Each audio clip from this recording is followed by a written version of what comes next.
Hey everyone, it's Ivan, KBadger.com, here to bring you a little rundown from SHOT Show 2019. What is SHOT Show? Shooting, hunting, outdoor trade show, I think. Basically, it is like the largest shooting-centric trade show probably on the face of the planet. And every year they have it in Las Vegas, kind of towards the end of January. What is it really though? Well, it's basically kind of this big pile of shit, and you're trying to sift through it to find little gems. There's like a million booths, and honestly, some of them just have trash. They really do.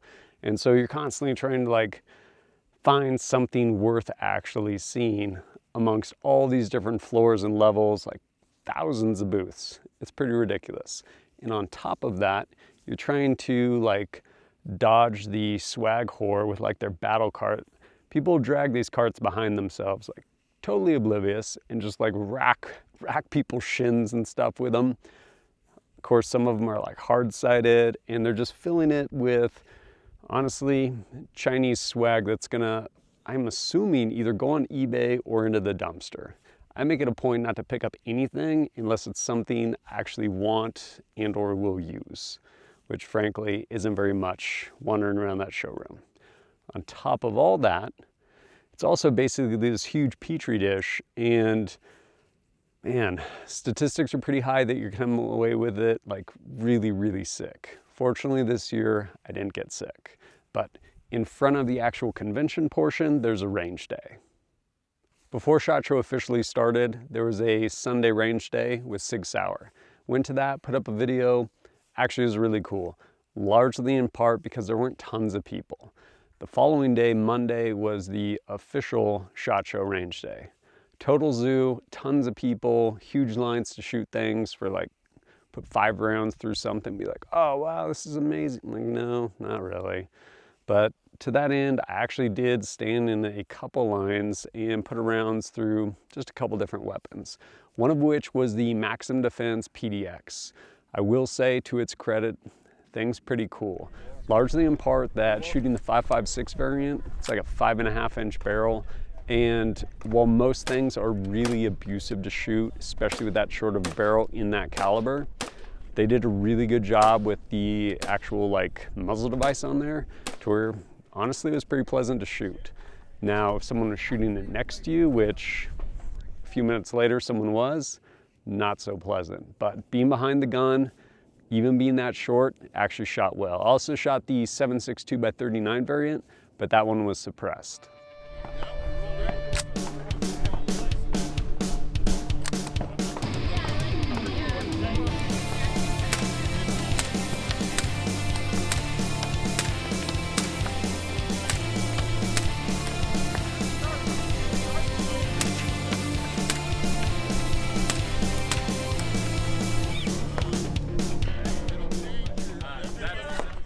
As far as the actual convention goes, what are some of the gems I found?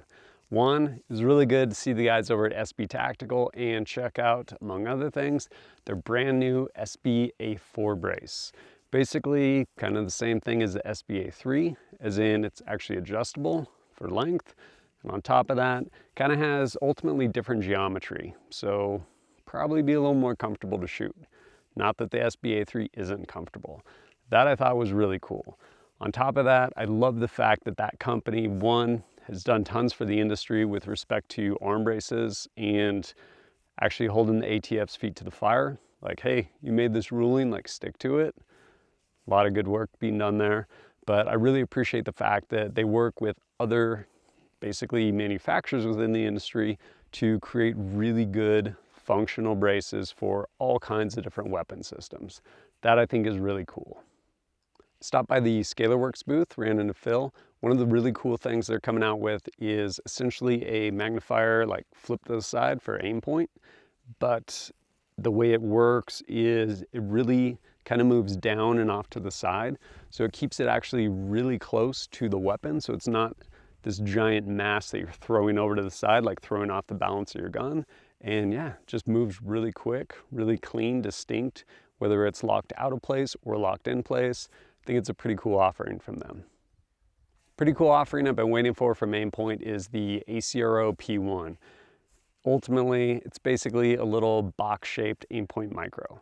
but what it's made for specifically is handguns. And you can of course use it on other platforms. But one of the drawbacks of any type of reflex sight like a RMR is you have an exposed emitter. So you can get dirt, debris, whatever in there, block it, at which point it's no longer functioning. So Aimpoint has essentially an enclosed sight, so non-issue with respect to that.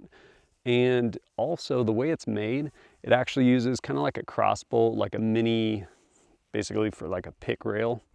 And the way it's set up, rather than having screws oriented vertically, which limits basically the depth an optic can sit in there, it's oriented horizontally, the way it attaches. What that'll allow is if you get a slide actually cut for this optic, you'll be able to put it way lower than like a traditional RMR or something like that.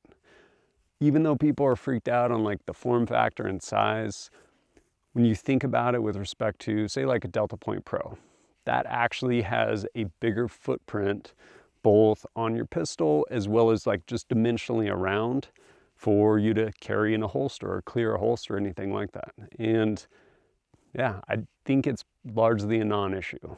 Big thing for me, I actually got to shoot it at range day a little bit. Went out of my way to shoot it because I wanted to try it. And it does exactly what I thought it would.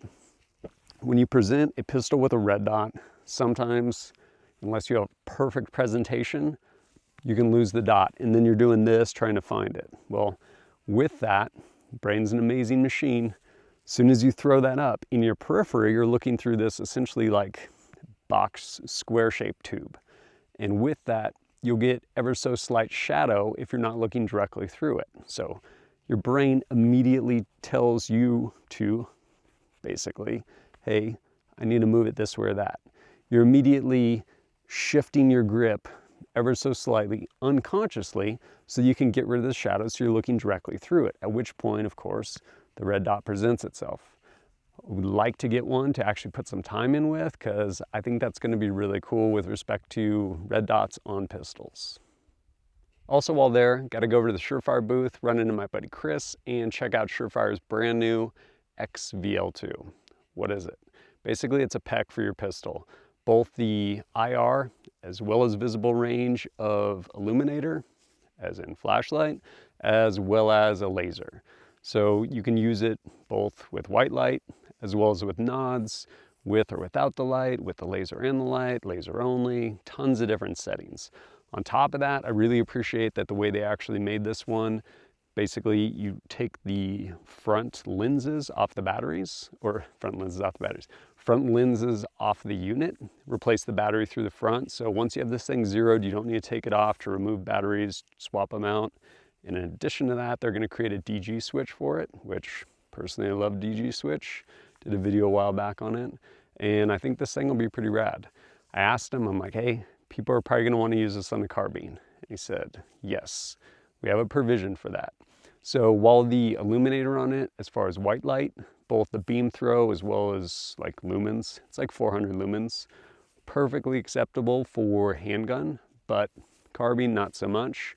But essentially that one little piece that you remove to replace the battery, that will eventually be swappable with ultimately like a higher power output, like lens, LED emitter, all that stuff.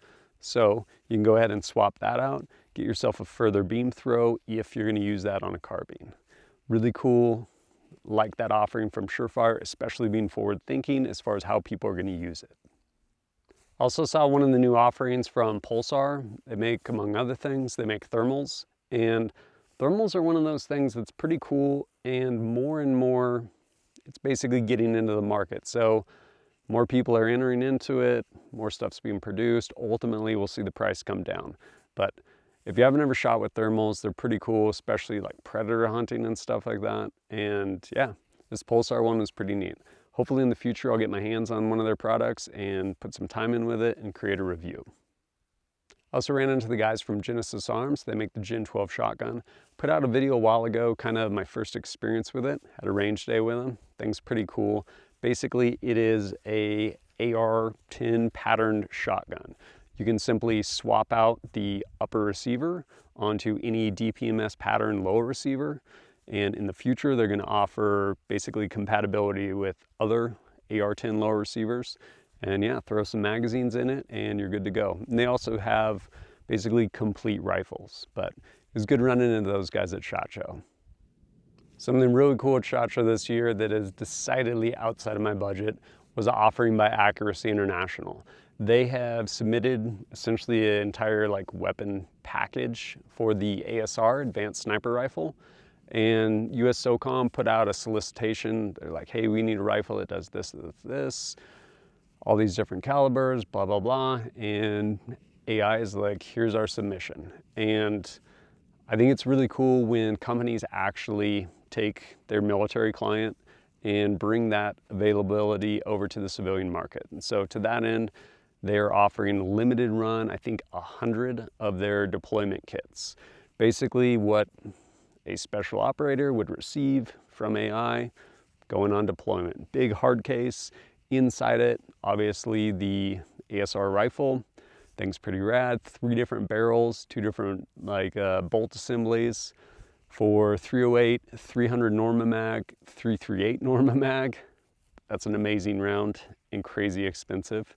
But for each of those calibers, 5 different magazines, full-on cleaning maintenance kit to include torque limiter fix-it sticks.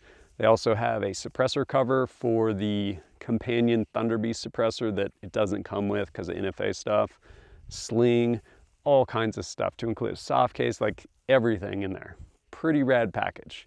Of course, it's also a little north of 19 grand. Probably won't pick it up anytime soon. What was the coolest thing of SHOT Show 2019? Hands down, seeing friends, making new ones.